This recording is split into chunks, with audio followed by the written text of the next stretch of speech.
Salam, hər vaxtınız xeyirli olsun uşaqlar. Ümid eləyirəm yaxşısınız. Bizim bugünkü mövzumuz Azərbaycan tarixi 7-ci sinif diaqnostik qiymətləndirmə. Bildiyimiz kimi diaqnostik qiymətləndirmə bizim tam olaraq inkişafımıza və 7-ci sinifdən sonra, yəni bu 6-cı sinif üçündür daha çox bildiyimiz kimi, yəni 7-ci sinifə girmək üçün bu diaqnostik qiymətləndirmə ilə alt siniflərdəki öz biliklərimizi təşkil etmiş olacağıq. Sual 1 belədir. Hicri eranın başlanğıcı götürülür. Hicri, hicrət sözündən, köçmək feilindəndir. Və bu 622-ci ildə Məhəmməd Peyğəmbərin Məkkədən Mədinəyə köçüşü ilə bağlıdır. Və doğru cavab 622-ci il doğru cavab B variantı oldu. Sual 2 belədir. Albaniyada buraxılan təbəqəni müəyyən edin. Birinci təbəqə padşah, ordu başçısı, hakim. İkincisi din xadimləri, üçüncüsü hərbiçilər, dörddə təsərrüfatda işləyənlər. Əlbəttə ki, doğru cavab din xadimləri B variantı olmuş oldu. Sual 3 belədir.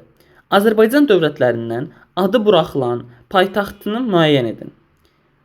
Mannanın paytaxtı İzortu şəhəri, Albaniyanın paytaxtı Qəbələ şəhəri, Atropatinanın paytaxtı Qazaka şəhəri. C variantı doğru cavab olmuş oldu. Belə. Sual 4 belədir. Manna dövlətinin süqutundan neçə il sonra Əhəməni dövləti süqut elədi? Manna dövləti süqut eləyib eramızdan əvvəl 590-cı ildə. Əhəməni dövləti süqut elədi eramızdan əvvəl 330-cu ildə. Deməli, eyni dövrə aiddirsə, yəni hər ikisi eramızdan əvvəldirsə, neyin yedik? Çıxırdıq da uşaqlar, düzdür? Deməli, 590-dan 330 çıxır, 260 qalır. O da A variantı. Uşaqlar, həm də C variantı da buna uyğundur. Bu arada onu da demiş olum. Çünki hər halda bir səhvlik olub. Yəni 260 doğru cavab oldu. Sual 5 belədir. Deməli, sonra Haylandur onların dedik 462-ci ildə eləyib. Deməli, Albaniyaya daxil oldular. Sasani-Bizans müqaviləsi bağlandı. Sasani-Bizans müqaviləsi 572, 591 və 628-ci ildə daxildir. Bəzi kitablarda 604-628 göstərilir. Bu illərdə Sasani-Bizans müharibələri olub və müqavilə də bu illərin içərisində bağlanıb. Albaniyada Sasani mərzbanlığı dövrü mövcud idi. 463-dən 487-yə, 510-dan 629-a qədər dövr mövcud olub. O deməli onda Haçandan götürürük, ən kiçik tarixdən götürürük. Yəni 463-dən götürürük. Albaniyada kilsə məclisi bu Alqoyen kilsə məclisi idi. 488-ci ildə çağırıldı. Deməli onda doğru cavabımız olacaq 1 462. Sonra Sasani mərzbanlığı dövrü mövcud idi. 463-dən deyəsən. Bir saniyə uşaqlar. Deməli uşaqlar, burada bir səhvlik olub. Deməli, Haylandur Hunların Albaniyaya hücumunu 462-ci ildən götürdük. Sasani-Bizans müqaviləsini biz götürəcəyik ən axırlara doğru.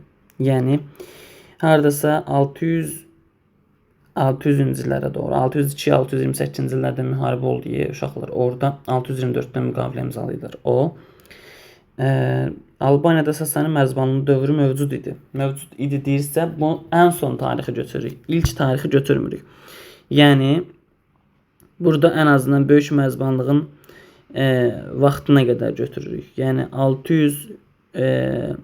510-cu ildən başlayıb da uşaqlar. Təqribi olaraq o dövrü götürürük. Sonra Albaniyada kilsə məclisi çağırıldı. Bu Alqoyen kilsə məclisi 488 idi. Deməli, onda 1, 4, 3, 2 doğru cavab oldu. 6-cı sual. Göstərilənlər aiddir. 72-74-cü ildə Alanların yürüyüşünə məruz qaldı. 313 xristianlığı qəbul etdi Albaniya dövləti.